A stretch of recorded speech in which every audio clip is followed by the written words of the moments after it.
Hello, today we will be exposing Dutch Van Der Linde and how he is a traitor.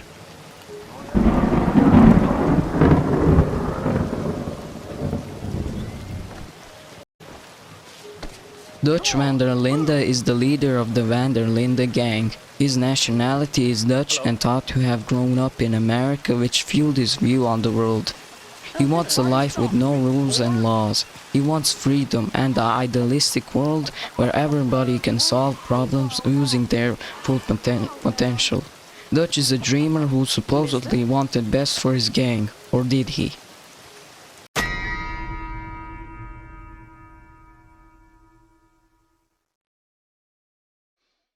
The gang members start to doubt Dutch, and he hates doubt, perhaps because it threatens their blind loyalty, which he values the most. He fears that if they continue to question him, they might eventually turn against him. Dutch tries to suppress their doubt by insisting that doubt leads to nowhere and will only ruin his plans. As the story unfolds, Dutch becomes paranoid, suspecting them of being rats, possibly because he fears that they will uncover his true intentions.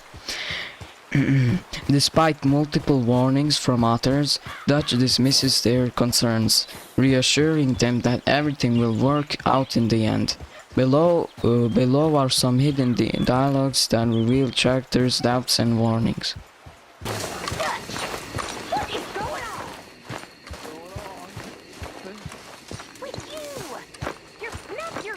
Evening, cowpoke. And who am I? I have no idea. Who are you?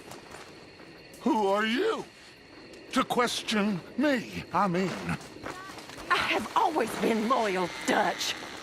And I shall go on being loyal. But what are we doing here? We need to move and keep moving.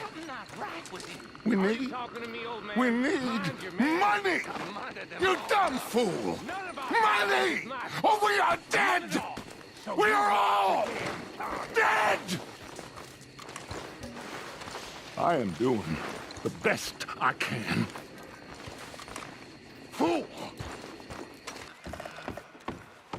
Well, what now? I don't know. I don't.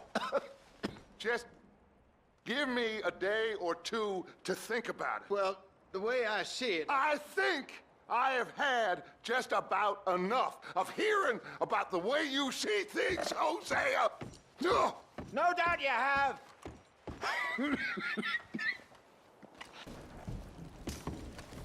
He ain't himself. I can see that. We'll get back on track. He's just exhausted. Not exhausted enough to keep his opinions to himself. Well, it's a tough time for everyone.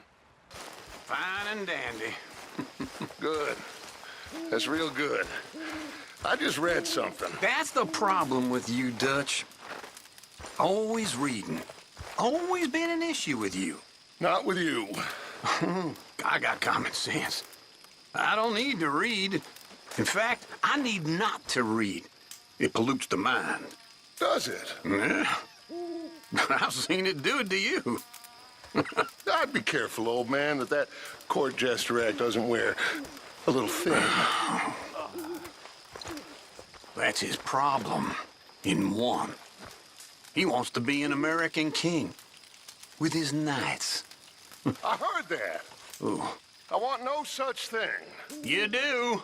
I don't. I just want better than this for us. Better? Your kind of better.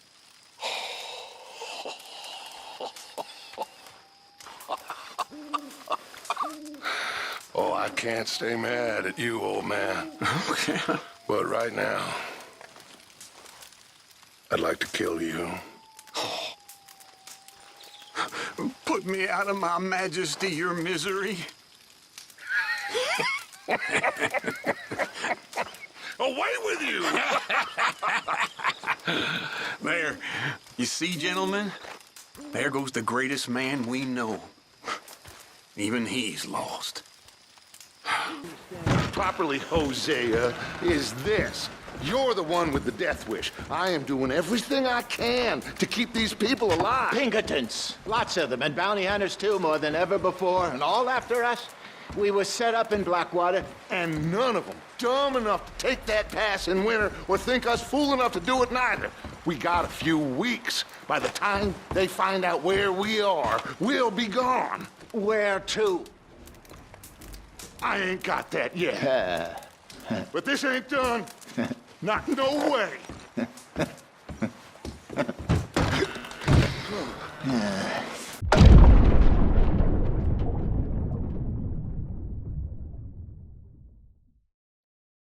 Dutch Van Der Linde is a master manipulator, using his charm and rhetoric to keep his gang loyal even as his plans grow increasingly dangerous and morally questionable.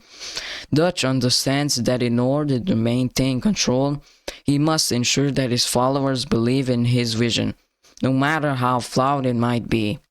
He carefully crafts his words to make his actions seem justified, convincing the gang that every decision, no matter how dubious, is a part of a grand, noble plan. Dutch plays on the hopes and fears of his gang members, presenting himself as a visionary leader who is always one step ahead. When the gang begins to doubt him, he becomes more fervent in his speeches, painting a picture of a better future that is always just within reach. If only they trust him a little longer, he manipulates their loyalty and desperation, making them feel as though they have no dangerous and immoral territory. His manipulation is most evident in how he twists their perceptions of right and wrong. Dutch often frames his most selfish and reckless actions as necessary sacrifices for the greater good. He convinces the gang that they are fighting for something bigger than themselves, even as his motive becomes increasingly self-serving. This manipulation is one of Dutch's most insidious tactics, allowing him to maintain control even as his plans unravel, and his true nature is revealed. Ultimately, it is his ability to manipulate those around him that allows Dutch to keep the gang under his sway, even as the world around them begins to crumble.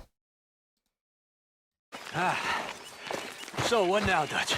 Now, reading, little sun.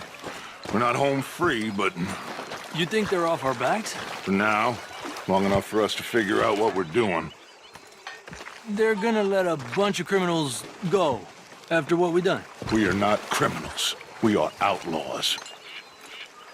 There's a difference? Of course there is a goddamn difference, and when you figure out what that is, you'll know what the hell we're doing. Well, feels like we're running, killing, and running some more. Listen, these are tough times, of course, but now, this is when we have to be our strongest. We're gonna make it. We are gonna be okay, but please, Javier, I need you strong.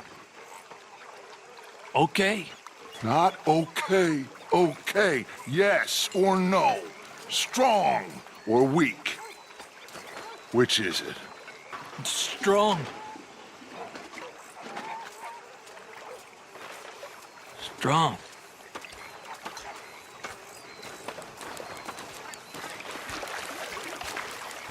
You don't gotta worry about Javier's loyalty. I ain't so sure about any of you these days. Aw, come on, Dutch. Hi, Arthur. So? What do you think? I think we're fine.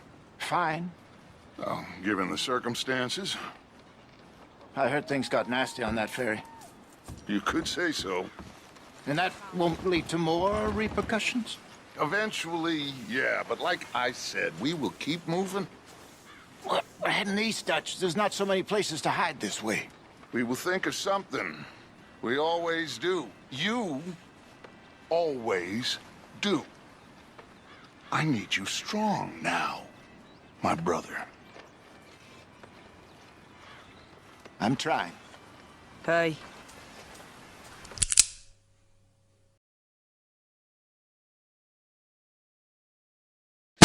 There is a compelling argument to be made that Dutch Van Der Linde might be suffering from a brain injury, which could explain his increasingly erratic, paranoid, and violent behavior as the events unfold. This potential injury might be the result of a traumatic event, such as the interaction with Colm O'Driscoll, where some fans speculate that Dutch may have suffered a head injury. The physical trauma could have triggered a decline in his mental state, leading to a dangerous decision he makes as the game progresses. However, the theory of Dutch decline being solely due to a traumatic brain injury is not only perspective. Some in-game characters suggest that Dutch had a propensity for instability from the very beginning. Hosea Matthews, Dutch's longtime friend and right-hand man, is one of the most vocal about this concern. Hosea, who knows Dutch for decades, expresses his worry to Arthur Morgan, warning him that Dutch is going crazy and that Arthur needs to intervene before Dutch leads them all to ruin. This statement implies that Hosea recognizes the darker side of Dutch long before the events of the game, suggesting that Dutch's instability may not have been triggered by a single incident, but was instead a part of his character from the start. In this context, Dutch's reckless and often dangerous decisions, such as leading the gang into increasingly perilous situations, might be seen evidence of a deeper, more inherent instability. Even in the early stages of the gang formation, Dutch often prioritized grand ideals and risky plans over the safety of his people. A trait only became more pronounced as the gang situation deteriorated. These decisions frequently led to unnecessary casualties, raising the question whether Dutch was always on the edge of madness and the pressures of their outlaw lifestyle simply pushed him over. So, you're still alive? For now. Well, yeah. Listen. Try to stop Dutch getting all of you killed, because I'm about beginning to think he's finally lost his mind. And do what? If we stop doing this? I don't know. I never knew. Guess I could never figure that out, neither.